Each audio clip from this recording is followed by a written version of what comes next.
Absolutely. So we're live. We are live. Good evening, folks. Welcome. This is FMA Good Discussion. evening. This is episode 155. And tonight we have Guru Danny Terrell with us. And we tried to do this last Sunday. An unfortunate event unexpectedly came up. So we got him this Sunday, but we're ready to rock and roll. So Yes, indeed. how are you? Sorry I Appreciate it. couldn't make it last Sunday. Oh my Apologize. gosh, no worries, no worries. I mean, things happen. I'm just thank God that everybody's okay Yeah. and what have you. Um, Yeah. that's what's most important. We're safe and sound, and that's what's important. So, yeah. Absolutely, absolutely. But I appreciate you coming on. Saw Yeah, some I'm things you're excited. I doing. appreciate you offering and allowing me to come in. And you're doing this with a lot of people like me who are kind of behind the scenes on a lot of it and not well known. And it's awesome that you're doing that for a lot of people. Yeah, we gotta get these people. People gotta be heard. We gotta get more FMA in the spotlight, right? so um, Yes. So, how was it? Because you're in Louisiana, if I'm not mistaken, correct? Yes, sir. South Louisiana. We're about 2 hours to the west of New Orleans. Okay, so during the COVID time, like first teaching, what have you? I mean, are you guys out of it now? I mean, no Yeah, restrictions. we're pretty well wide open. Uh, there's there's very little restrictions on anything here, and it Louisiana was hit pretty hard. New Orleans was when COVID Mm, first hit because of Mardi Gras, and Mardi Gras was in March, and that's when things really began to hit. But the rest of our area, we weren't that bad at all. As a okay. matter of fact, uh, when we had the 14 days to lower the curve, Mm. we shut everything shut down for those 14 days, and then a lot of in my area we just opened back up and continued working. Oh, okay. Wow. So we've been Okay. training. We've been training since that 14 days way back in at the end of March, beginning of April, whatever. Yeah, Wow. See, up here we were completely shut down. yeah. I mean, we're We just, Yeah, jeez. there are a lot of areas that were shut down here too, but I told people, guys, if you want to train, come train. Let's be adults about it. If you're sick, stay Yeah. home. If Don't. you feel bad, stay home. If you feel good, and if you want to wear a mask, wear a mask. Mm. Some people did, a few people didn't. We took people's temperatures when they came in, asked them how you feel, recorded it, Mm. and we just went on with life. Said let's be adults about it. Yeah. Well, good on you, because man, that's I don't hear. I mean, many were forced to close down for various reasons, to have you. But wow, that's refreshing to hear that you kept it going. Wow. Folks, if you're watching, tell us where you're watching from and smash that like button. Um, so what okay, so what's your initial background before you got into FMA? Well, I started when I was young. I started boxing when I was 11. Uh, Amateur boxing, of course, with a bunch of kids in Iberia Boxing Club uh, here in New Iberia. Boxing was really big in the 50s and into the early 60s. Matter of fact, we had boxing in schools, and that has since been taken out. But yeah, No we had a kidding. yeah. New Iberia High School was a powerhouse as far as for boxing back at the end of the 50s and into the 60s. So anyway, I started in '66 boxing, and I boxed for about 4 years. Uh, Shortly after, about 2 years afterwards, uh, the University of Southwest Louisiana, which is UL now, they started a wrestling program, and the Mm, wrestling coach started a feeder program to bring kids in to start developing them into wrestling because there was no wrestling in Louisiana at all then. And so he started a feeder program. My father brought me. We were about 30 miles from that area. He brought me every Saturday to go to the wrestling camp that he was holding to start. kids off to try to build them up to go into the college. So UL started a kids program in wrestling, so I started doing that. That went on for about 2 years, and the coach left, and of course the wrestling program just fell apart after that. Mhm. But I continued on boxing, and I did the basic baseball, football, athletic stuff, and I was a pretty good athlete. I wasn't a great boxer, but I was a pretty good football player. So, uh, and then I started in 68. I started a Shotokan and Okay. trained Shotokan until I graduated from high school. Earned a black belt in Shotokan. Uh, Had a great time doing that. It was fun. My instructor today, Shotokan is all about forms. If I remember right, there's 26 katas Mm. in all of Shotokan, and he was not a kata guy. He was a state police officer. Became the police defensive tactics instructor for the state police. He had been in the army, became an army ranger, came out and went into the state police. And his attitude was, yeah, we can do air dancing, and that's what he called it at the time. See, we can air dance, or or we can actually learn how to fight. And so he had us fight. We did a lot of fighting, and then we would do drills, and then he would say, okay, now here's your kata. Now go find that movement of those drills in your kata. Mm. But we didn't spend a lot of time just doing kata, kata, kata, kata, kata, kata. Okay. That was sort of his take. So I honestly didn't learn a whole lot of katas. He showed us a few of them, had us do a few things off of them, did some drills, but then we mostly sparred, just bang. Uh, so I came up to the school of hard knocks with as far as Shotokan goes. If you asked me to do a kata today, I couldn't help you. Yeah. I'd be the worst black belt there was with Shotokan. But from there, I went into the military. Of course, had military combatives, which was really very basic stuff. I was very fortunate in the fact that once I got out of my basic training and got out of our regular training, there was a number of guys that were martial artists, and so we Mm. played a lot. And we quickly recognized that there was a lot of stuff that we did in training that is long-term training. That I need to use this tomorrow, or I may need to use this next month.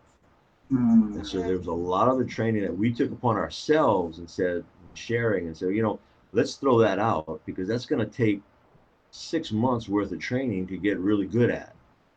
What can we use today or next week or tomorrow? You know, so I did a lot of training with several of the guys that way, and we had guys that were again Shotokan, some Taekwondo guys, Hapkido guy, uh, Ishinru, Goju-Ryu, sort of the gambit of all the martial arts, and everybody had a little bit of, well, we do it this way, we do it that way, and so we just did a lot of sharing, uh, but threw out a lot of stuff as far as for the learning of martial art because we were looking at more of how do we fight with it today or tomorrow. So anyway, we played with that quite a bit. Had a few experiences in the military, uh, and when I got out, my attitude was that I was done with fighting. I didn't want to have anything to do with it at all. It's amazing what a human being can do to another human being. Mm. So went back to school, and about 2 years afterwards, just started getting the itch to want to do some training again because I had spent so many years doing it, um, and met a guy that was doing Wing Chun, and so I started playing around with him. And at first, there was a lot of it that I was like, "Whoa, this is BS. this is this is BS." But we worked through a lot of it, and I began to recognize that a lot of it was if it's trained improperly, yes, it is. If it's trained properly and used properly at the right time, what's applicable, when is it applicable. It's got some really good stuff, and I Okay. slowly in time began to really enjoy it, especially the trapping and the close quarter action of it. Um, Mm.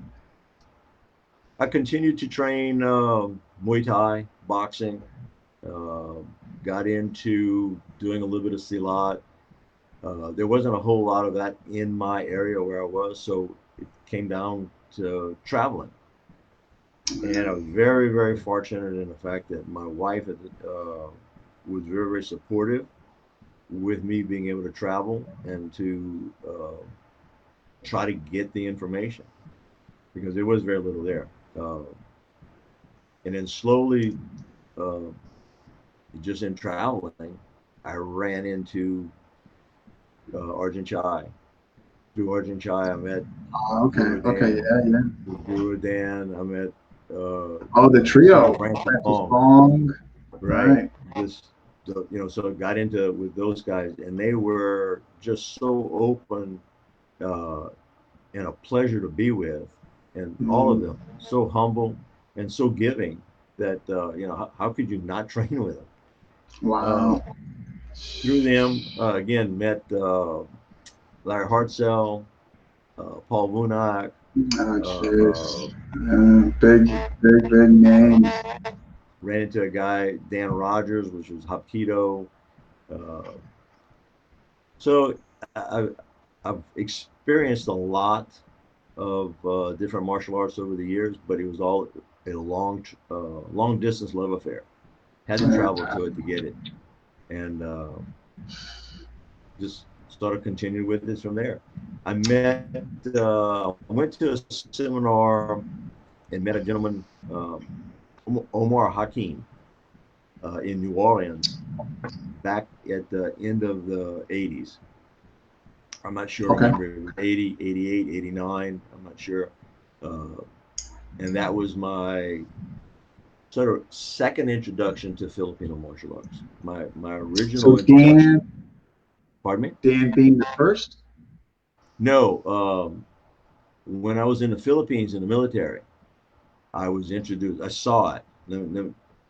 I saw it. I didn't Oh, actually do it, but I saw it. And I said, but you saw. those guys are crazy. they're, they're Yeah, like if you don't know what you're looking at, you're just seeing a bunch of guys flying around with weapons. But geez, like you were, wow, I must have been, yeah, right. But you didn't know. I mean, right. I yeah. mean, I wasn't aware of what it was they're doing. They were just a bunch of crazy guys beating each just other up with swinging. sticks, And I was like, those guys are nuts. Um, so I didn't get into it because I Mm. didn't know what it was, and I didn't have the time at the time. I was in the Philippines because of Vietnam. Vietnam was shutting down, and we were flying in and out of the Philippines to Vietnam, pulling people out. Um, and I was there at the very end of the pullout. So uh, the interesting story. Officially, we left Vietnam April 30th was the last officially that Americans were in Vietnam. Well, my last day in Vietnam was May 5th. So Oh unofficially we were there. wow, And that is, jeez. then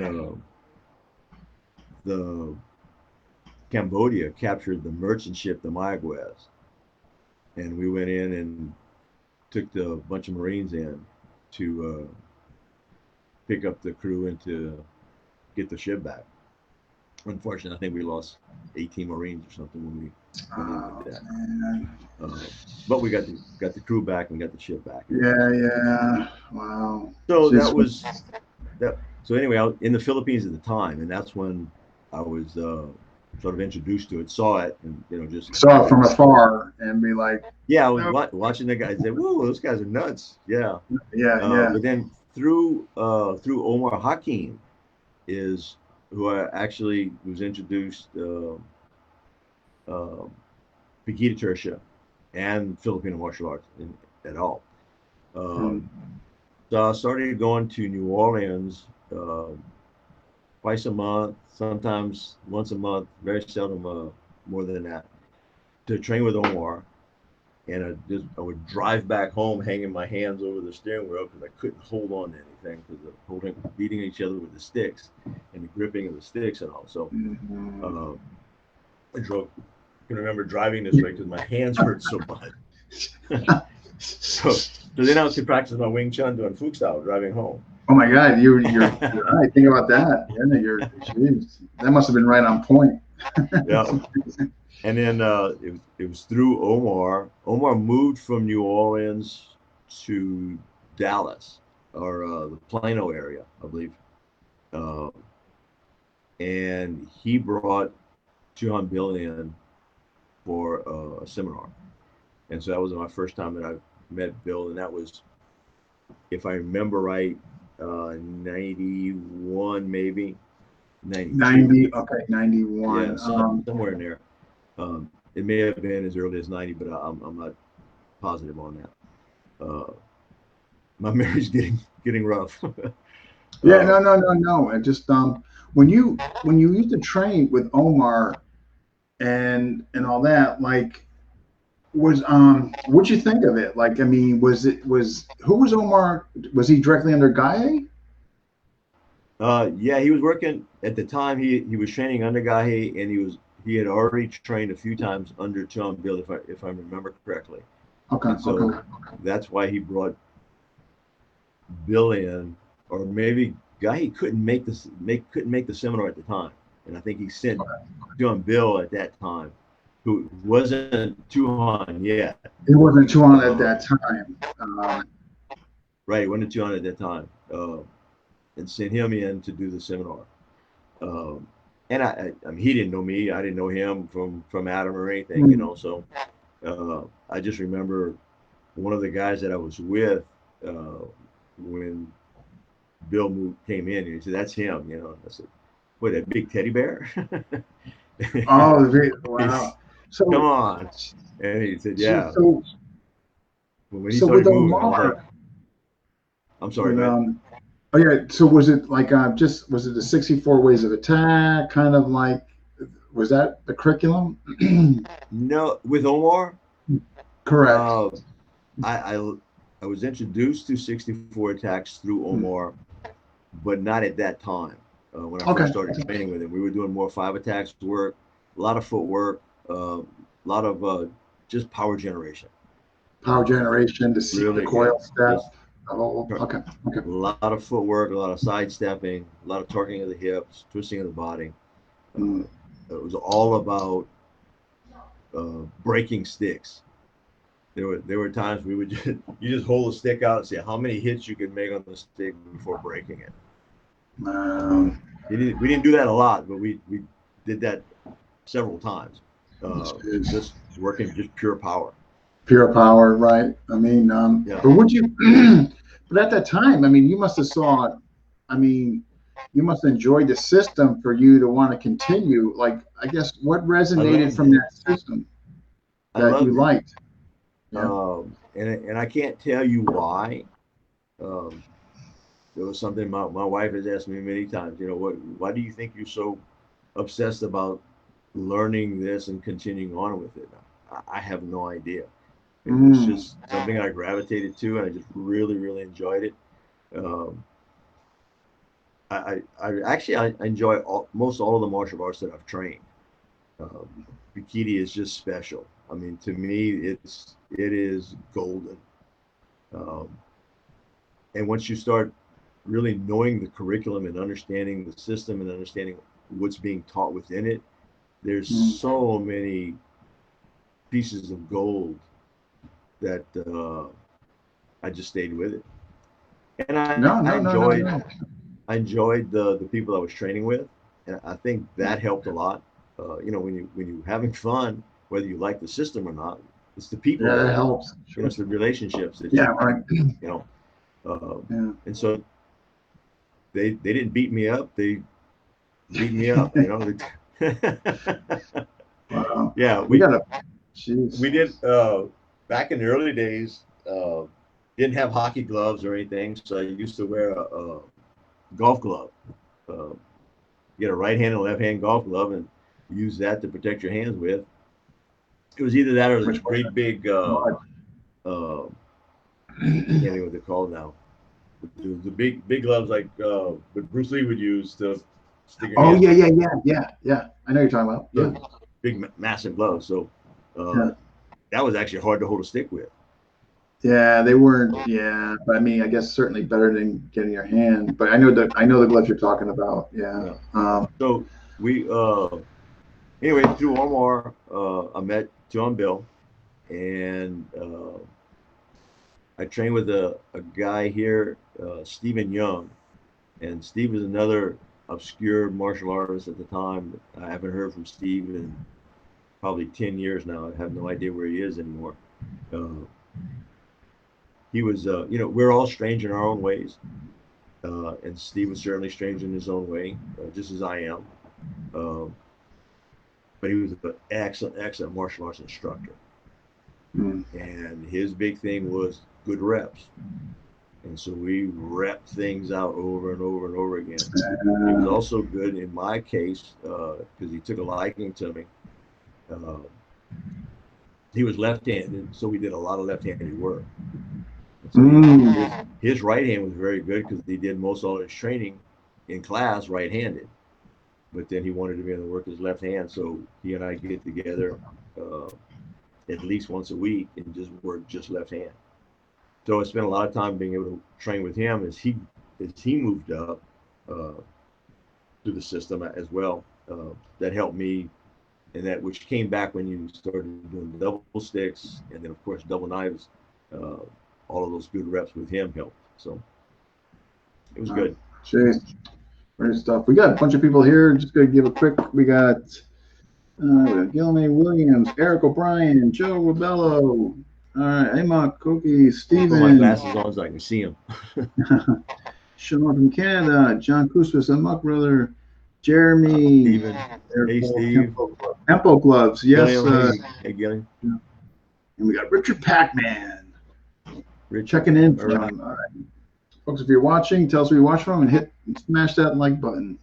So we find out, obviously what attracted you to PTK. So Tuhon Bill sounds like he came kind of covered for at the time he wasn't Tuhon, but he was covering for. I think so, if I remember right. And then for that first seminar that I met him, and then from there, he was so good. His footwork, his angles, and his explanation of what we were doing and why we were doing it versus just here, do this. Yeah, was excellent, and I could see the tie-ins for me anyway with Wing Chun and with other stuff that I'd already done. Pikini and Wing Chun in a lot of ways are very, very similar. But I also could see the tie-ins from all the boxing I had done, from the Muay Thai that I'd been doing, that it's good body mechanics is good body mechanics. Yeah, no, correct. No matter what. And so that allowed me to be able to just make connections with all of the. So it helped make everything else that I had better, or a deeper understanding of it. And in Tuhon Bill, again, he went Tuhon at the time. I think it was in '94 he became Tuhon. He was just a good, fun, loving, very, very articulate, highly ethical gentleman, and just I enjoyed working with him. And he had a really good way of being able to present the information for me that just made a lot of sense. And so I stuck with it. Yeah, that's one thing. I mean, he, when I look at him and compare to like other systems, and not just PTK, but just other FMA systems, over the years, looking at his stuff and all that, I don't think there's anybody that I've seen that has a more organized system. I mean, it is. He did a great job organizing it. Unfortunately, as I came up through the system, I was all over the place. because I learned a little bit of 5 attacks, and then I learned a little bit of 64 attacks, and I learned a little bit of abecedario, and so I got bits and pieces all over the place. So when I started looking at my old notes, I'm like, what was I thinking here? What is this? What does it mean? Yeah. And then as I started trying to go through the system, uh, it was difficult because I was all over the place. Like I learned contradas before I learned cicadas in Solvestan, and so I struggled through the contradas on stuff because the cicadas are sort of the stepping stones to get you there to the contradas. So Interesting. Okay. Okay. Okay. you know, stick movement is stick movement, but what you're doing and why are you doing it and when are you doing it is all based upon what need is. But the way the curriculum is set up is you get good reps in the cicadas and you understand what's going on there, and that opens the door into contradas. And you're also looking at, when you, in cicadas is a very narrow system. And when I say narrow, I'm talking about uh, basic 5 attacks, abecedario, everything is big and broad, big, broad motions. Cicadas is very quick and narrow. So we're working in a window or a lane that's this wide versus the big wide diagonal strikes. We're a lot more Go, vertical. Danny. Just for the folks who might not know cicadas, what it means, would you mind explaining it? Uh, well, the cicadas is a part of the system, and let me continue explaining this, and, and, Sure. and that may help. Again, when you're learning 5 attacks or the 12 attacks, the abecedario, everything is big and broad. Abecedario, for the most part, we're doing in Pikiti. We're doing horizontal strikes or vertical strikes. Um, Targets are either vertical or horizontal for the most part, and you want to hit 90 degrees to that. So in 5 attacks, it's all diagonal, but it's still big, broad motions. When we get to cicadas narrows the window. And so instead of making a big, broad, let me slide back here. So thinking about doing an X across the body from clavicle down toward the hip or toward the knee, or even all the way down to the toe. That's a broad motion for the practitioner, whereas cicadas is very sharp. And so we're playing inside of this. I'm playing inside of the corner of the eyes. Mm. And so it's sharp and very, very narrow windows to get into. So now you're learning short power, whereas you're learning big, broad power, short and quick. Oh, okay. Okay. So your jabs come in from there.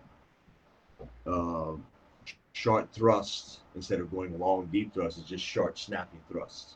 So Mm. cicadas brings everything into a much narrow vein. So I'm maybe trying to hit the person's eyes or the corner of the nose, or just thrusting into the side of the temple or into the mandible. So we're a little bit more target specific, and we're very, very narrow off on getting into there. Okay. Okay. Uh, think about an angle two. In most systems, an angle two is a backhand strike, right? Correct. Yeah. Okay, so you have a diagonal angle two, or you got a horizontal, depending on which system you want to number it. But so for Pikiti, if we're doing a 5 attack, that's a diagonal two. If we're doing a abecedario, it's a horizontal two. But I'm sliding past the wind. I'm sliding past his two. His two just passes me, and I jab him in the eye. That would be a cicada move. Learning it and getting it Oh. close and narrow, and then Oh, maybe okay. jabbing and cutting straight down. Okay. So it's a much narrower motion. You can't develop near as much power, but I don't need to if I'm targeting the corner of your eye. Yeah. Correct. Correct. Almost Especially like an with eye jab. Okay. Okay. Okay. So in learning the cicadas, the cicada footwork and the actions for the cicadas are sort of the stepping stones to get into the contradas, which are your counters. And so contradas is about countering, and we have a multitude of different counters. Countering can be done off of timing. It could be done off of me setting the timing, or it could be set off of you setting the timing. Mm. And the higher level is you set the timing. So I have to respond to you versus you trying to respond to me. If I, Okay, and that's so think about contradas. if I'm doing a number one angle to you Okay. on a contrada. If I'm doing a number one angle and I fake that angle, your weapon passes and I can hit behind it. Okay, does that make sense? Okay, so I can No, fake no, the definitely. punch. Like if I bring my tip past you, you get behind. You get behind my Right, I strike. come right in. Okay. Right. Okay. So what happens if I bring my stick and you stop yours? Now I have to respond to yours immediately. That's still a contrada, but Oh, I'm okay. responding to your timing, not to my timing.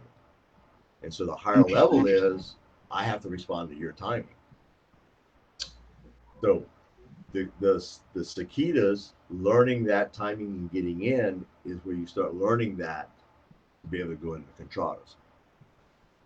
So that's So kind of like presets to you going into the contradas. yes, You have to have the seguidas yes, first. I got you. Okay. Okay. right, right. So I learned contradas, struggled through the contradas, thought I was pretty good with it, and I was fair. I could beat Mm. people that couldn't beat me. But when I Mm. started learning seguidas, I went, "Oh, this is what we're doing in Oh. contradas. This makes sense Oh. now." Okay. So that was all that diatribe was to get to that point. Was that because I learned contradas first when I went to cicadas, the cicadas all of a sudden made the contradas make a whole lot more sense to me.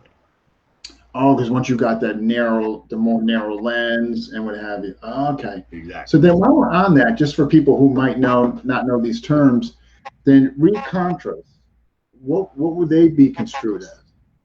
A recontra, Correct. a recontra would be I'm I'm recountering you. So we look at everything in threes. Okay. So I have an attack, you have an attack, I counter your attack. I have an attack, you counter my attack, I recounter your counter. So that would be Mm. the recontra. So Okay. let's say Okay. I fake a one and I'm going to hit your two, and my timing is off, and you recognize the fact that I faked it, and you coming back to counter my two. How do I recounter you and save my hand, get it out, and be able to maybe counterattack your hand? Got it. So Got it. I may be attacking for your head, but because you're recountering back, you're countering back to my hand. How do I pull my hand back out? Okay. And then within that, once you have those, then you get into offensive defensive, which is really a higher level. How do I save my hand from being cut, and you be able to come back in with the recounter theory off of it? So it's pretty interesting. It's No, no, no. It sounds it. in I depth. mean, yeah. So is it fair to say, like internet, they would get seguidas, contradas, recontras, and then when you said offensive, defensive, is that kind of how it may go? Yeah, that's about the way it goes. So on single stick, and of course Okay. inside the curriculum we still have this by daga, double sticks, uh, all the other things that go along with, and then knife. So Knife, double knife. the way that my understanding, the way that Grand Tuhon Leo first learned the system is he learned all of the single stick. Then he learned all of Mm. the double stick. Then he started learning the higher level of each one of them. Okay. Tuhon Bill kind of learned sort of the way that the system is that we're learning it now is how it was presented to him. I mean, he made some slight adjustments, but he says it's pretty much the way that the curriculum in PTI is pretty much the way that he learned it from Grand Tuhon Bill. Mm. So I learned it all over the place because I was long-term learning from him, catching up stuff wherever I could, Yeah. and then coming back home and working it and drilling it and getting with other people to work. And then we got to the point where I had to have other people to train with, so I started teaching it. He said, "Teach it. That's the best way to learn it." And That's where the compound. John Bill, Yeah. John Bill said, "Yeah, teach it. Get a group, put people together, teach it." Mm. And and he's right. When you have to teach it to other people, you have to understand it more, and you have to understand it with greater depth. Yeah, I think it helps you too, just further your understanding of everything when you start relaying it to other people. That's why I mean that's what I find for me personally. I think it really compounds it, you know, better understanding and all that. So I think that's fantastic. Well, feel like you feel that. for me, I found other people ask questions that I had, and then maybe, okay, that's a good question. I actually have that question as well. Let's go and research it. Let's find out. Mm. And in our case, because it was a lot of long-term learning, we researched a lot of it, and then I would ask questions to Bill, and there were a lot of times that he just said hi, or he didn't respond at all. I said, "Oh, okay." And I think that forced me to not depend upon someone else to give you the answers. Go and play Oh, with it. okay. Go research it. Go work it. Go Mm. figure it out. And then, of course, he has a lot of video, and so we could get the video to watch the video. Uh, you can watch video after you've been given the information, Okay. Okay. and so taking the video and playing with it and going, well, okay, I can't make that work. There's a lot of things that he would do his way because heck, he's Tuhon Bill. He can do that. Yeah. Yeah. Yeah. He's. I was just Danny Terrell. I couldn't. I was. Yeah. I was just. Yeah, So I was just maybe figuring Danny. out how do I make it work for me, Yeah. Yeah. and that I think that's an important thing that you just got to spend time putting in good reps with good partners and Mm. working through it and figuring out what works for you and why does it work for you. And that's part of our in Pikita Tertia or PTI, Pikita Tertia International, our curriculum and our growth throughout the system is you can CT in something, you become a certified trainer, which means that you can actually teach that part of the material. The difference between being a Interesting. Okay. student, Okay. yeah, and I'll get a little bit more into that. The difference between being a student is that a student knows what the material is and how to use the material. What are you doing and why are you doing it? Mm. Well, to CT it is what are you doing, why are you doing it, how are you doing it, when are you doing it, where are you doing it, really understanding it a lot more in depth. So if a person only learns 5 attacks, let's say, and he wants to Mm. be able to start a group and really get deeper into understanding 5 attacks, then he can become a CT or a certified trainer in 5 attacks. Okay. And with that, he doesn't get any rank with it, but he becomes a CT trainer. And so he can train that. He can test to that point, but he can't give any rank. Got it. Okay. But that allows him to go out and teach it and really get better at it. And in his group, it can be pretty good.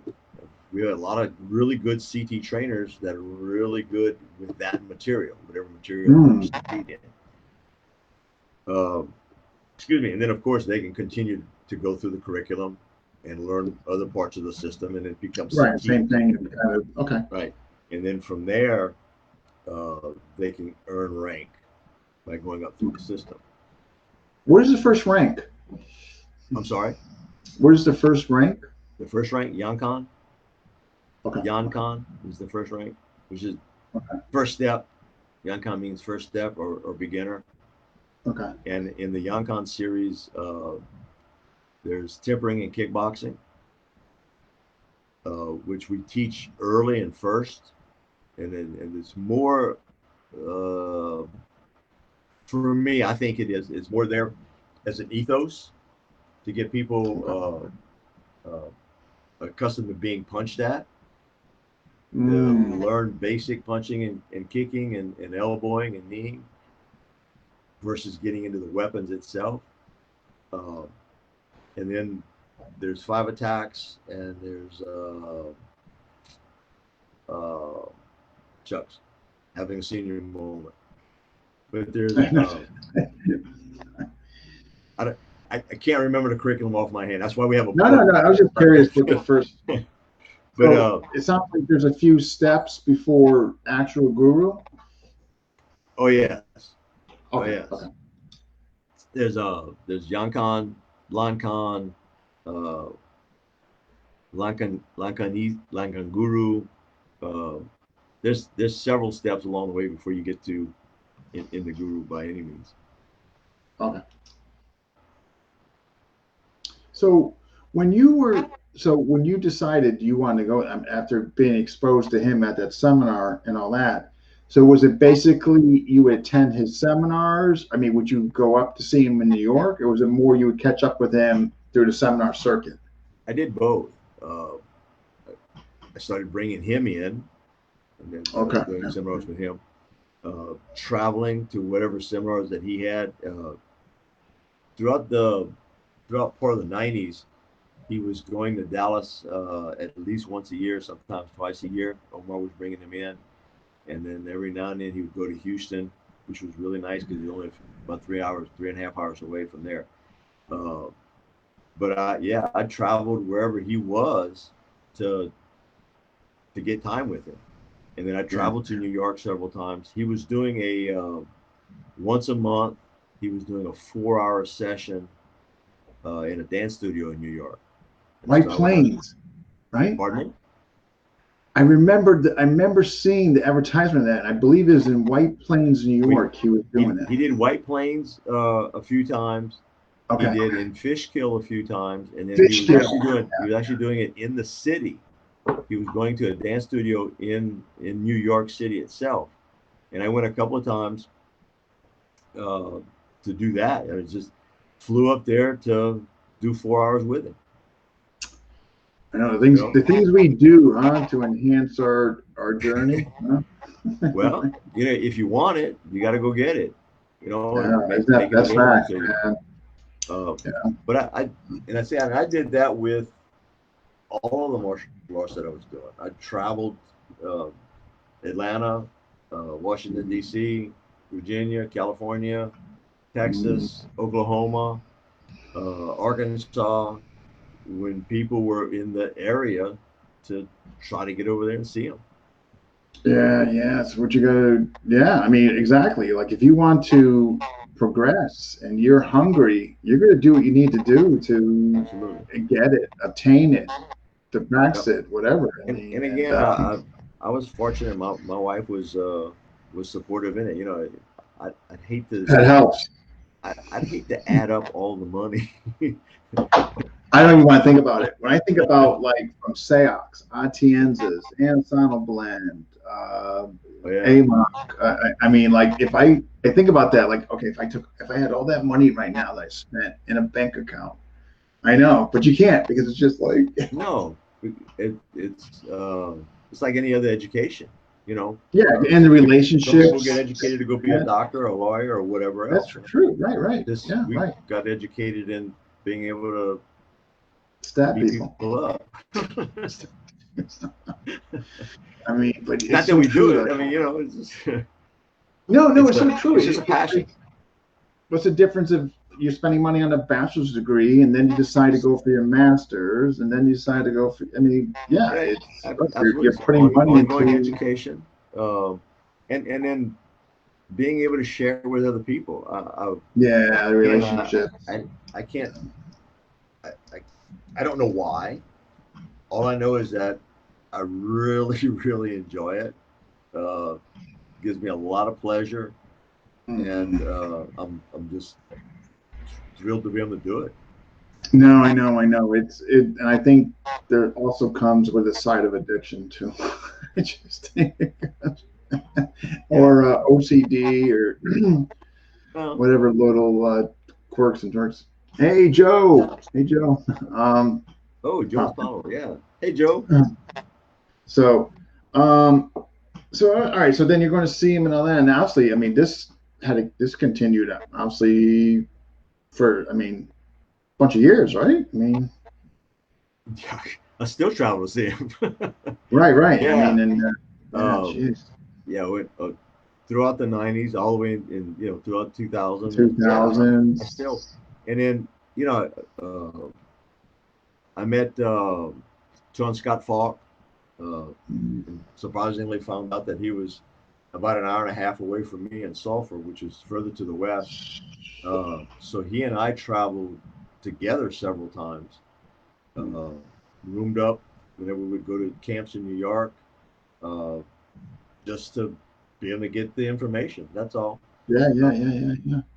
So wow. and So it's how long funny, you been you know. with Tuhon? I'm sorry. How long you been with Tuhon? Since 90? Not, I would say 92 is when I said, yeah, okay, this is it. This is what I want. So 92. Two. Yeah. And I mean, I trained with other people. I trained with Grand Tuhon several times, probably 8 or 9 times. I was able to go to seminars with him and train with him. Uh, Unique Mm. individual, to say the least. But That was very eloquently put by you. but Tuhon Bill has just been so gracious and so Yeah, giving with all the information, and has allowed me to grow. So yeah, yeah. No, really, no. 30 years. Wow. So you've been with yeah. him. Wow. And okay. And what's current your current title? Uh, I think um, I'm between Delaware and Tatalo, and I have two more. Matter of fact, I'm going to be testing probably in the next 2 weeks. I have one last test to do, and I'll be completed with the whole system, which will bring me to Matasna Guru. And I just Wow. never, I was never seeking rank, so I never really tested the system. I just, I was gonna say, because, man, you had 30 years, man. There's yeah, nobody telling you to know the system. I mean, testing wasn't, rank was not what I was after, you never were has saying, been. I get it. Okay. I Uh, get I wanted the information. I wanted to develop the skill sets. it. Mm. Um, I wanted to be with good people, and I was. And in PTI, in order to gain rank and then move up, you have to test. And it was just something I just never. Yeah, No, test, no, test. I'm not I get interested in it. anxiety. Just Jeez. so a couple of years ago, maybe three now, uh, I was invited to teach 4 years ago. Invited to teach at the PTI camp, and went in and had a great time. Uh, I guess everybody enjoyed it because they asked me to come back. And John, John Bill said, looking at our blue book. Our blue book is the book that where you get stamped for all of I think the I recall material hearing that about it. you have Okay. tested in, or that you have gained information on, that you've been Mm. taught, and then come back and test it. And so he's going through my blue book, and he says, Dan, the blue book is full, but there's no testing. And I was, well, it's not what I've ever really been after. Now, I mean, I've tested a few things, but Yeah, yeah, yeah. anyway, so I CT'd in a few things because I wanted to be able to teach it and be legitimate on the teaching. So I CT'd in several stuff, but I never really tested out the. And so he said, "You coming back to camp next year?" I said, "Yes, sir." And he said, "Well, you better get some testing done, or you're not going to come back to camp." So Oh, I said, "Well, okay, I'll." So I got to look into that testing. I started going through the testing out the system, and Mm. it's a lot of material, and in order to test the material, you have to not only demonstrate skill in it, you have to demonstrate memory. You can't look at your notes. You can't lok at your Yeah. book or anything. You have to be able to Recite it, right, on the give all spot. of the information right, and then the different and there's lots of variations. And what's the different variations are. Sometimes, can you give Mm. me another variation? And there's some things that uh,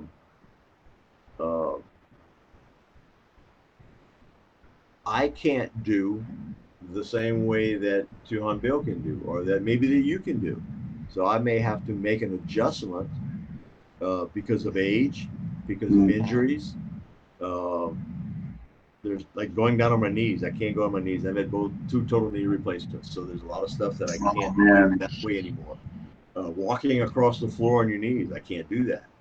Mm. So how do I adjust and make those adjustments and still be able to have that material, and yet do I know it well enough to where I can teach someone else to walk across the floor in their knees and do it? So Mm-hmm. it's been interesting, and I learn a lot. You learn about yourself as you do that. But anyway, Sure, yeah. over the last 3 years now, I've spent going actually testing out the system, and so I have one more test to do to finish double knife level 5 and the knife finishers, which is the end of that's the last material that you get in the test. Mm.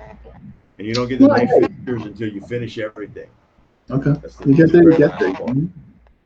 You know, So we go. it'll be interesting to get that done and be done with it. And I Yeah. think Tuhon Jack has been pushing me really hard and supportive. Actually, he John just said Scott has hello. been Hey, pushing. Tuan Jack. Pardon me? He just said hello. Hey, Tuan Jack. Oh yeah, Tuhon Jack's there. Hey Jack. Yeah, he Yeah, Jack has been very very supportive, and he's pushed and said, "Come on, you got to let's get it done." And yeah, then yeah, there's been a lot of roadblocks. A lot of times I felt like maybe it wasn't meant for me to be able to test out through the system because there were several times I was supposed to go in and do a test, and something came about, and a hurricane hit, Oh, okay. or 3 hurricanes hit, and we weren't able to get together at all. And so yeah, So you or we thought you had a had snowstorm. I to was supposed to be. go to New York, and there was a snowstorm. Couldn't get to New York. Mm. So, Yeah, yeah. But it sounds like you're but pushing along and getting there, So, I'm um, getting there. I'm just about done with it. I'll be done probably. Uh, I'm thinking in the next 2 to 3 weeks I should be able to get that final testing done. well, I hope it I'll be out of the system. So yeah. hope it works out. I'm sure it So will. I I get. mean, I'll be official. you will be official. There you go. So so again, just going back to again before we jump into your what you're doing and all that, but I've been around the block and systems and all that, and I've looked at other PTK systems, and that I just haven't seen anything as organized as his. Like he's got stuff for single, double, Sagitas, the sub five, the attack. I mean, subsystem of the 5 attack. I mean, and I'm looking at this, and yeah, I mean, it's I give him credit. I mean, it's well structured. I mean, it's almost like I've just never seen anything like it. I'm not saying there's not other systems out there but Yeah. Well, you know, I think he was one of the original uh, students of Tuangahe when he first came, and mm, he got the system. yeah, yeah, Now, yeah. there's been some additions, and I don't think that there's actually new material. I think it's just different presentations of the same material. Mm. Um, I think that Grant Tuhon has changed some of the ways that he's taught because he found that he didn't have 5, 6, 7 years, 10 years to teach somebody. He wanted to be able to do it over a much shorter period of time. Mm. And I think when he started teaching the Recon Rangers or the Recon Marines for the Philippines, he only had a few weeks with those guys. And so he changed the way that he was teaching the material and presenting it because they only had a very short period of Because time. they only had a short time, so hence maybe the five system or the 5 attacks there. Well, I think that The and Tri V. I think that's where the Tri V came from. That's right. I That's feel right. anyway. I And mean, my understanding, but not he that I know. No. and a lot of the early all of the Tuhon Philip Mm. Galantas and just like Tuhon Bill, they do a lot of sidestepping. Yeah. Okay. And in the Tri V formula, there's not as much sidestepping. And I think it's because the guys were wearing packs, wearing rucksacks or backpacks. And when you start sidestepping and whipping that backpack Oh, around, it's going back and throws forth. your Yeah, right, that's a good throws your point. balance off. So what equipment are you carrying? Mm. That's going to change the way that you move. So if we don't have a backpack, it's a lot easier for us to sidestep. And so I think that there was a lot of changes that way, and I don't think Tuhon Gahe ever really explained why he made those changes. He just made the changes. Makes sense though for the people And for the there may Marines be, over there. yeah, there may be a few of the guys out there that have it and know that. I think there's a few guys that have had both the Dos Methodos uh, and then the Tri-V formula. And so I think they can see the differences and understand some of the differences. But uh, I think Tuhon Bill got the original system, the way that Leo originally taught it.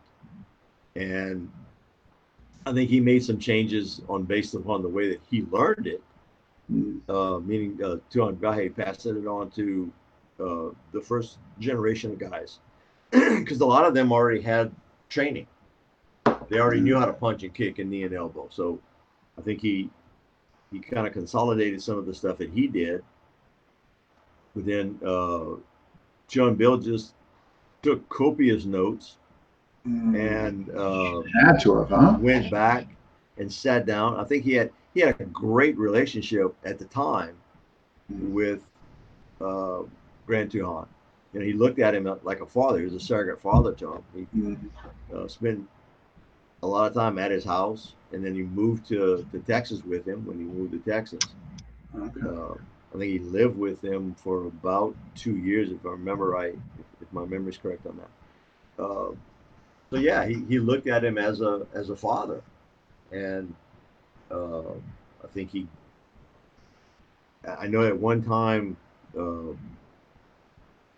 Leo said anyway that Billy was the only one that got the whole system. I've heard that. Or maybe it was more to the point of not so much that he's the only one that got the whole system, but that that they would have to fly in different airplanes if they went somewhere together. I heard Because this. if the airplane went down, they would lose the whole system. Yeah, the whole system would be gone. Yeah, right. Yeah. I did hear that. So, I did hear that. You know, so according to what Leo told Billy, that yeah, he got the whole system. Yeah. So yeah, that's what I heard. I mean, Tom Sotis, my muck coach, was on the Greg Alon and course met GT guy and all that. And Tom has told me, like, look, if you want the whole system, Tuhon Bill's got it. You know what I mean? Like the whole original. I mean, like, yeah. You know, so well, I think Tuhon Philip is, I mean, his curriculum is very, very similar to what Tuhon Bill's is. It's the closest that I've seen of, and not, but I haven't seen everybody's out there, you know. But what I've seen, but it would make sense. I mean, he was also around. I mean, the early days, so you know. Oh yeah. And his name is funny. Tuhon Bill will say, "Oh, Don Phillips, excellent. Go to him. He's good stuff." And Don Phillips pretty much says the same thing about Bill too. You know, I think he's got a lot of. They both have a lot of respect for each other. Yeah, it's interesting because I find, you know, even though I've done quite a bit of PTK, I don't consider myself, you know, that incredibly knowledgeable in it, but I'm always, you know, curious and all that. So what I'm going to do is, because there's so many different factions, I thought it'd be neat for a theme show to get kind of the reps from the different factions on the interview and just kind of see, you know what I mean? You know, I think it'd be great. We, John, Jack, and I belong to a think tank, and it's kind of a private group, and we've gotten several people from the different families to come in and discuss some of the differences in terminology. You know, when did that happen? And kind of document some of it. And it's been interesting. I've learned a lot about why they did what they did. Yeah. Or at least we think we did. So yeah, it's good. And you know, I think you had Leslie Buck on just recently. I couldn't do it. I forget what came up, and I had to have Julius at the last minute plug him in, which it sounded like it went really well. But you know, I definitely had a genuine interest in talking to him. So what I'm going to think is, because there's so many different, I don't want to say so many factions, but so many different reps. What I was thinking of was doing, be kind of like I'm just thinking out loud here, nothing set in stone, but it'd be like a 2-piece thing. There'd be 3 on one episode, and maybe I would pick 3 like on another episode. Oh, that'd be cool. Yeah. I think so. You know what I mean? Like, you know, like for starters, maybe Tuhon Bill, with Tuhon Phil, and with somebody And else. what And about then I think Jared Joandi would be excellent. Jared, absolutely, would be Jared, absolutely, Yeah, absolutely. You know, yeah. definitely, I definitely. think Jared has some of the docent methodos aspects, and he has a lot of the tri-V. I think he's got a really good understanding of Mm, both of them, or at yeah, least correlations between them. Anyway, from what I've seen, and he's done a great job of putting together a curriculum too. yeah. I had him on, and I thought he presented tremendously well. I thought he was somebody that really seemed like be easy to learn from, to kind of gel with. I mean, yeah. I mean, Yep. nothing but positive stuff with him. So when did you? So let's get into your. Obviously, you're teaching. When did you open up your school and start teaching I, FMA? I started teaching. Uh, I was older when I started teaching. I was in my 40s. Um, I just got a, and I guess it's because, well, two reasons. I started teaching for Stephen Young, who had Stephen Young Martial Arts, and I had mentioned him earlier. He was a really good martial arts instructor, uh, and he'd done a lot of different stuff as well. So I started teaching for him Wing Chun, Okay. and then started doing a little bit of the Bikini, and he started growing his school. So we added Muay Thai. So I started teaching Muay Thai for him. So that's where I really started teaching in '94. Okay. '94 when I officially started teaching. I always played around with a few people, but as far as with teaching, uh, and then Steve closed his school in '98. At the end of '97, beginning of '98, somewhere in there. And so the guys, you want to play? Let's play. So we started. I started a group in the city park, and started off with about 6 or 8 guys, and then we quickly grew to 20, and then we had about 30 people, and the park kicked us out because we had too many people.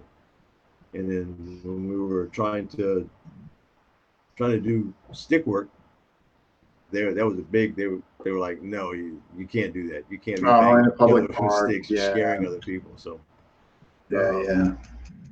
from there, I went to a dance studio that was on the other side of town. Lady was really good to have us in because she was only teaching 2 nights a week, and so we took Mm, 3 nights a week and continued to grow from there. And I went, I was there for about 2.5 years, uh, and we started adding wrestling into the program. And we didn't have any mats or anything, and I couldn't put any mats on the dance floor. So uh, it's either that or we put mats down, pick them up every single night. yeah. We Yeah. did Yeah. a good job in it. Uh, so we ended up. I had a guy that was with I have a keto guy that was under Dan Rogers, Master Dan Rogers, that had come in and started training with us, and he wanted to open up a school. Dan Rogers had passed away, and so he was opening up a school, and so I teamed up with him, and we were together for about 4 years, and so I did a lot of Hapkido with him. He did Wing Chun Mm, and Kali with me, uh,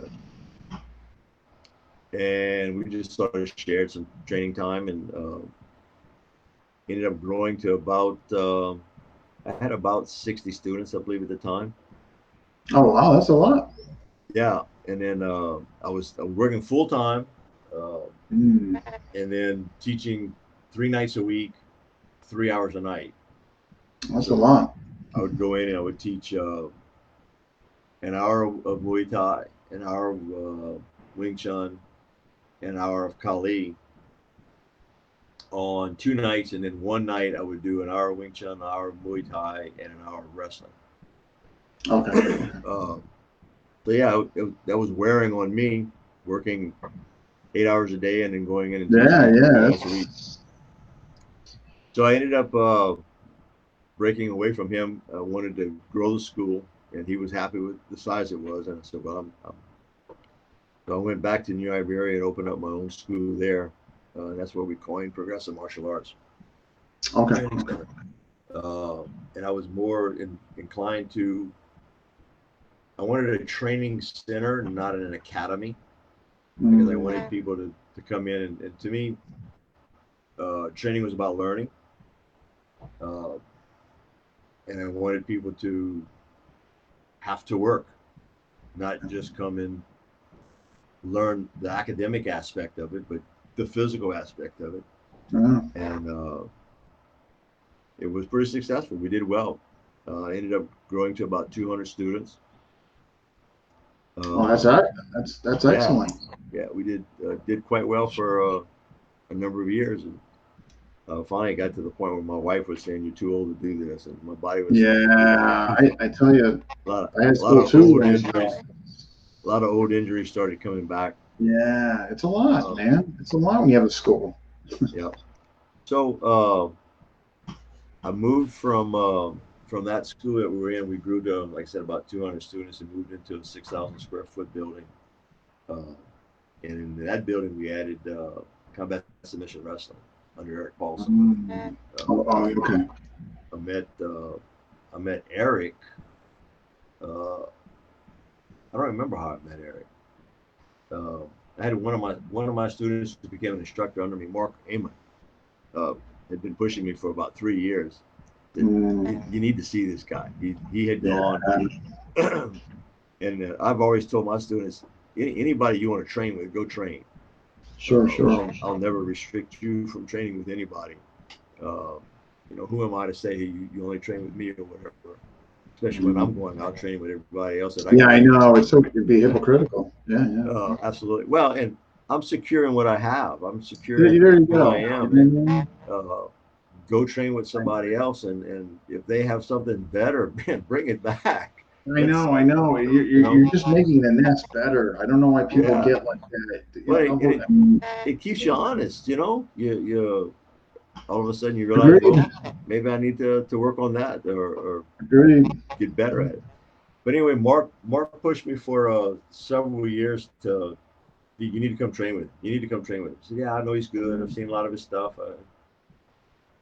And so finally one day I went to a seminar with, I think he was in Houston, with Kurt Doyle. And went over there, and just such a great guy. Fun. You've heard nothing but good things about him.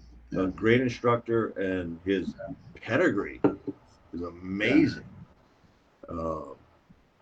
So we got along really well, and enjoyed everything that he was teaching. So then I started bringing him in, doing seminars, and it continued to grow from him. And through him, I had already been training some Brazilian Jiu-Jitsu.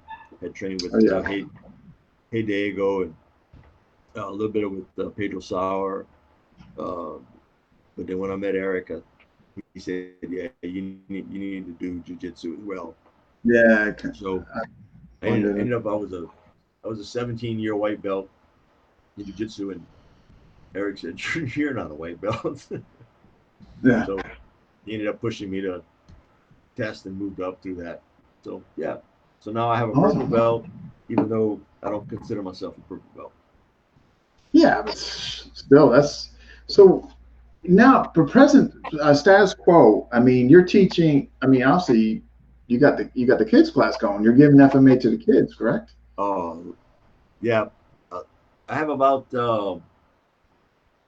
60 kids. Which that's what mainly, I forget where I saw it, but that's what really captivated me to want it, because I have such an affliction for anybody who teaches kids FMA. I just think that's great, because if we don't give it to kids, I don't know how we're going to grow this or how it's going to continue. What you tell us about your experience with that? Like, what do you give them, and what's the feedback from them? I do a lot. I do a lot with the kids. Now, I do more than just Pikiti with them. I do a lot of wrestling, Mm. and I do Muay Thai with them. Now they're learning Muay Thai structure, Yeah. uh, but I do a lot of stick work with them, and we start them off with double sticks. Okay. When I start stick work, now I have three levels with them. I have a beginner class, and I have an intermediate class, which we call Black Belt Warriors, and then I have my Jingmo Warriors, which is the Okay. advanced leadership class. Uh, but even when you start into the intermediate class, the Black Belt Warrior class, we start them off with sticks, and I start them off with double sticks, um, and I use a lot of Guru Dan's training with that with the kids because Okay. he's got some really good simple drills uh, Yeah. that can be built up into complex drills.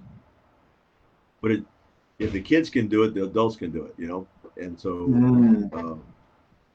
uh, I start them off with rattan sticks doing double stick work, and they That's quickly fantastic. go from double stick work into doing single sticks, and then we start tying the connections to empty hands because they're already learning empty hands in the Thai boxing part.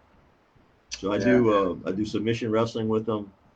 I do the sticks with them, and I do Muay Thai.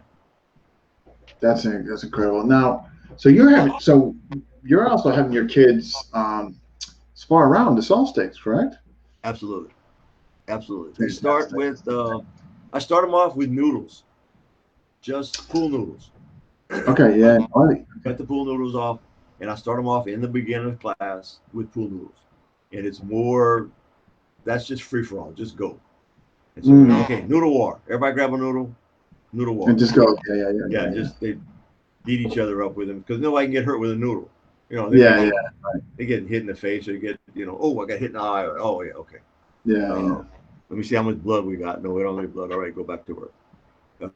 So that's sort of my willowing with them is getting them into just banging, and it's okay. You know, so many of the kids today don't do anything, I and know. in the schools, you can't touch anybody. You can't, I know. I and, know. it's tough. So even with the pool noodle, when we get new students come in, they actually have to learn to break that thing of I can't touch somebody. How in the world can I hit somebody with this? And I grew up Yeah. with Look what sticks. we. You grab a stick and You don't know. poke anybody's eye out with that thing. I know. I know. Uh, It's such a different. so we start them off with the pool noodles, and then we do racing games with them where we put the noodles on the other side of the room, and Mm. they have to hip escape a shrimp to the other side of the room, pick up the pool noodles, and start beating each other up.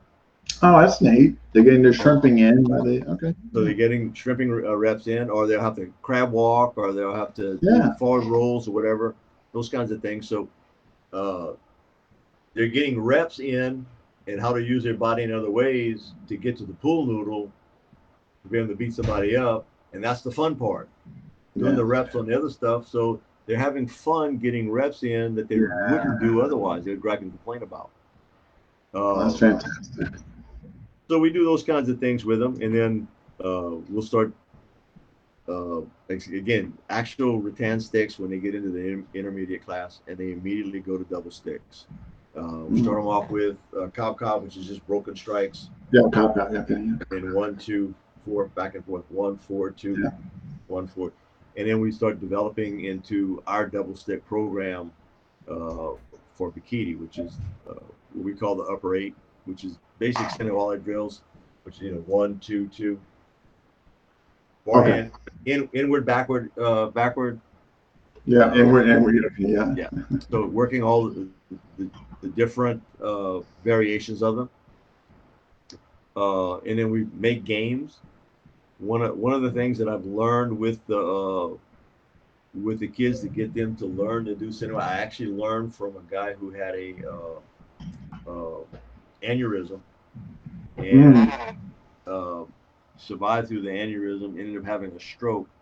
Was different colored noodles. instead of Okay. having the same color. So you can do red, blue, red, blue, Gotcha. red, blue. Things like that. Uh, or put a red with pen stick in one hand, put a noodle in the other hand, and so you have Mm, a totally different feel.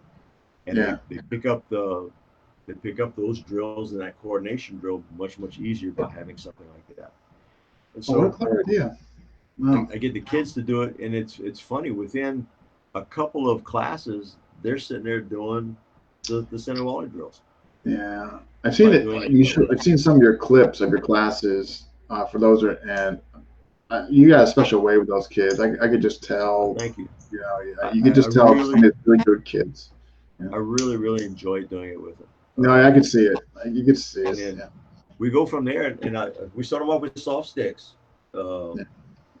And okay, guys, now let's start working some technique. When they first start, it's sort of like covering their eyes and just swinging the stick at somebody. So it's like Yeah. so, and I will video their sessions, Yeah.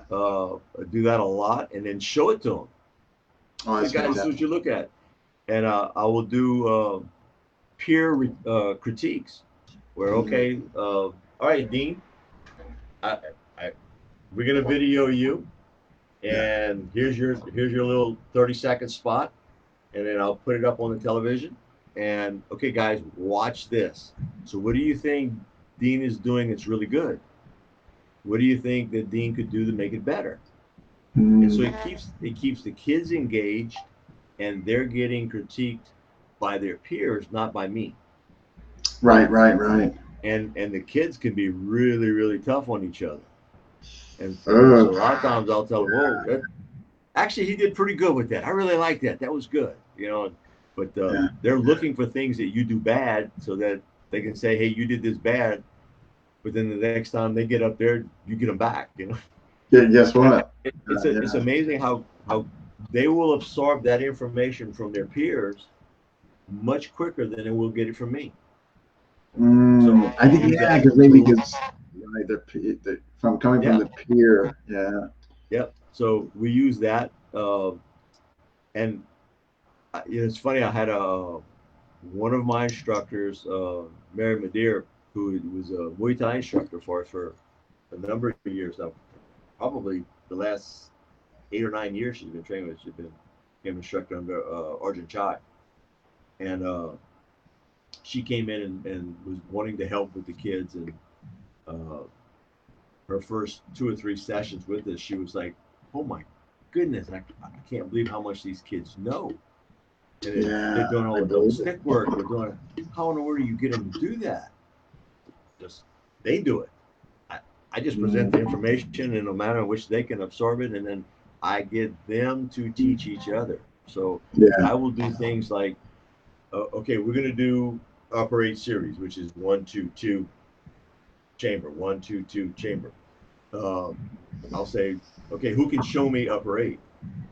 And Dean raises his hand. Okay, Dean, get out in front of everybody else. Show us what you're doing. Now, can you explain to me what you're doing? So I'm doing this with the Mm, kids. And so you're having to really know what you're doing so that you can explain it to somebody else. yeah. So you can get up there in front of everybody and explain it. And Yeah. and it builds your confidence, Sure. and it gets everybody else going, okay, that's what we're doing. So I Mm, I do the same thing with adults. So I think when we were having the test run a couple of weeks ago, I told you my father was an educator. Both yes. my Yes. both my parents were educators, and that was one of the things that my father said: learn to teach kids. So you can teach kids and you can teach adults. No. And Yeah. he's right, right. So No. Again, for folks, I think you need to put. Just my opinion. I think you need to show more of those videos. Yeah, FMA discussion wherever. I think people should really see the way you work with them and well, interact thank with you, them. I thank you. really do because I think people. I think they could really learn from you. I really do how you interact with them and all that. It takes somebody special to work with kids. Like when I had my school, I started in 2002. Sorry, 2002. And I was teaching the kids back then, FMA, and it was so rewarding. But it's not. it's not for everybody. You know, not everybody can No, it's do it. not. It can be frustrating, and it's Yeah, funny. Uh, I don't treat kids as kids. I don't talk to them like they're kids. I talk to them just like I'm talking to you or any other yeah, person. If they don't understand what I'm saying, I tell them, if you don't understand what I'm saying, raise your hand and say I don't understand, sure, and then sure. I'll explain it in another way that you can understand it. Yeah, Uh, I'm hard on them, and I have a lot of people that tell me that, man, you are tough on those kids, and I said, well, kids need tough love. yeah. Um, Especially in today's but world, I'm we're getting too fair. much of that puppy love, and Um, you know, so no, and I'm strict with them. They have to toe the line, and if they don't, if someone is not paying attention or doing something that's inappropriate in mm, class, because kids are kids, they're going to be turning around, yeah, picking yeah, their nose, picking their butts, whatever. But I'll put them off the mats right away. I'll say, get off my mat, sit on the floor, face the wall, and if they're doing something that's really not what they're supposed to be doing, I'll immediately do a fun game. So, yeah, and if you know your students, you know which ones like to do yeah. what. So I will use, if I have to punish Dean, you're sitting on the floor facing the wall, and I know that Dean likes to wrestle.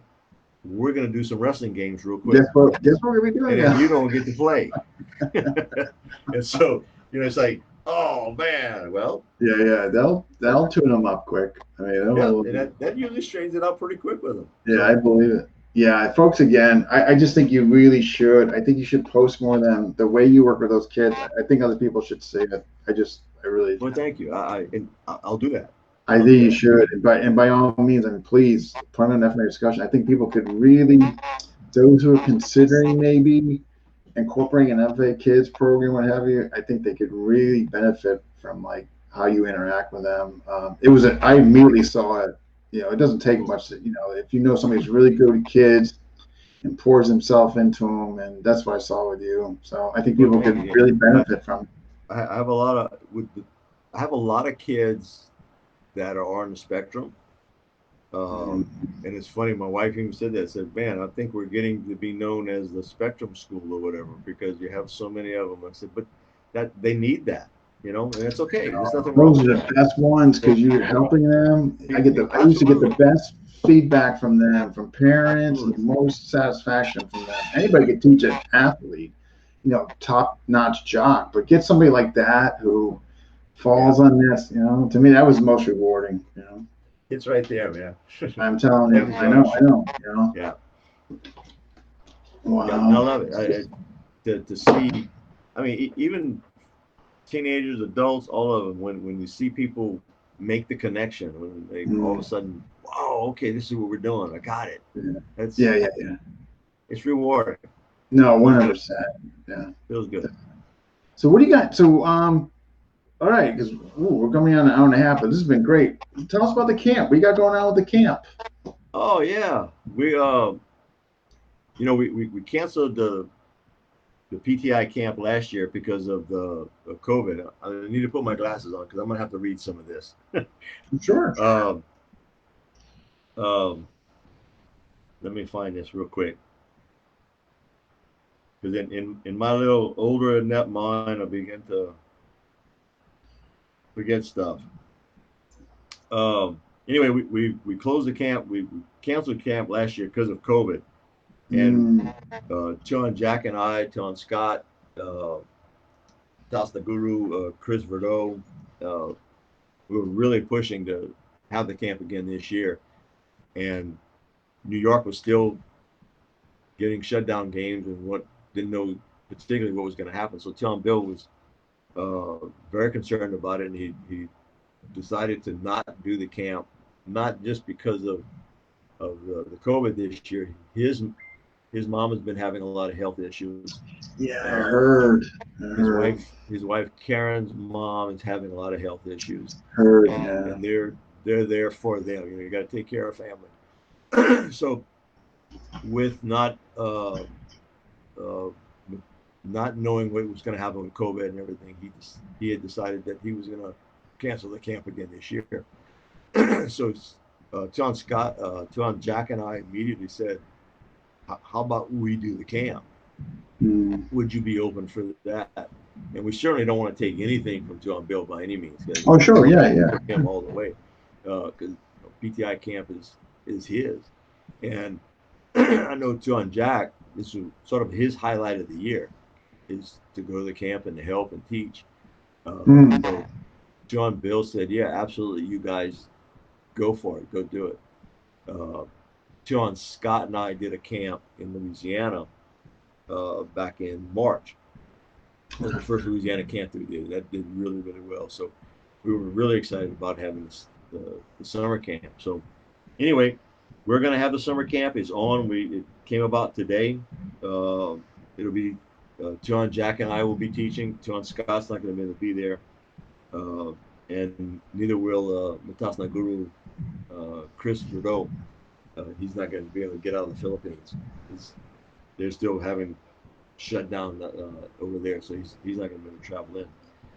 But it's going to be in Kimball Park Lodge in Brockport, New York. It's going to be the first weekend of August, August Okay. 6th, 7th, and 8th. And if you really want to get any information, the information is going to be on the PTI website, PTI website? Bikini.com. You can go to the events page and you can get all the information there. What was the town again? I'm sorry. What was the town again? It's going to be in Brockport, which is Brockport. the Brockport, Rochester area, which is just outside of Buffalo. Okay, I figured it was okay up that way. Okay. Yeah, sort of. I think Brockport is between Rochester and Buffalo. And so Yeah, you it's can fly definitely into upper one of the north. airports there. Yeah. And Yeah. on the website, there's information on hotels for accommodations and all. And I know it's kind of quick. We decided today, yeah, we need to get the information out so that Yeah, because you're people can make their accommodations, and we hope like that 2 months out. Yeah. Yeah. We do Wow. have a early registration. It's only going to go on to June 15th. So if you want to get in, get on it quick. We're running out of time quickly. And PTI members get a discount over PTI. just open people, right? So we also there's not going to be any registration at the door. So go online and get registered for it. We're going to be covering. Let me get that real quick. Sure. On Friday, we're going to be doing double Bistan, which is the 12 attacks and the drills. I'll be teaching that, and then Tuhon Jack is going to be teaching Solo Recontra Set 1. Excuse me. Saturday, we're going to be continuing with double sticks doing Disarma, and Tuhon Jack is going to be doing Solo Recontra Set 2. And then on Sunday, we're going to do double stick applications, drills. We're going to review all of the material that we had covered, and then we're going to do an intro into contradas and recontras for double sticks.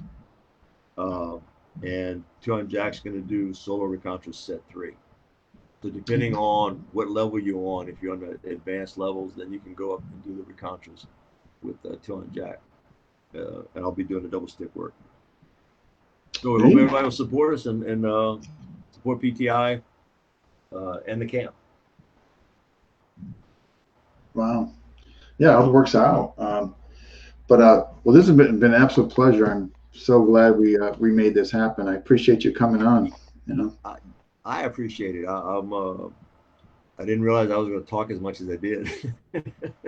No, this is about. That's what it's about. It's about you to get on here and no, that's your job. Yeah. Well, you did a good job of drawing it out of me. Thank you. No, thank you. So what I do is I download this, and I'm gonna put it on the YouTube channel, but I also will post on your wall as well. Cool. Yeah, Thank you very much. So I think you're doing a great job, great service to Filipino martial arts to begin with, and appreciate it. Getting a lot of people to get some exposure, man. Awesome job. Yeah, thank you. And hopefully, That's what we're trying to get more and more and get people's names out there and what they're doing and give them the shine they deserve. You know. Very good. And you're getting some of the females in, and Yeah, that's important. so many of them out there. Then there's a lot of good ones. Yeah, that's No, I awesome. totally Great agree. job. Yeah.